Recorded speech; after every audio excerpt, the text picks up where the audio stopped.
Playing with Gilad was really an honor for me because there's not many guitarists that come through here, so I'm kind of alone sometimes in terms of, we always have sax players, drummers coming in.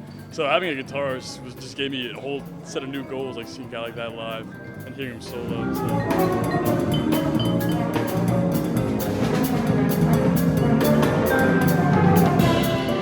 I think we played really well. We were just talking about how whenever we have a guest artist, we kind of have like an extra attitude when we play, and it just kind of sounds better.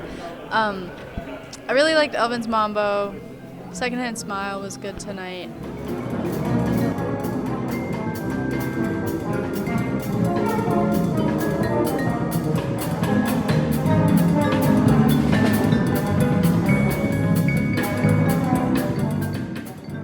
I personally played a piano, but when it comes to jazz, I think the saxophone is my favorite.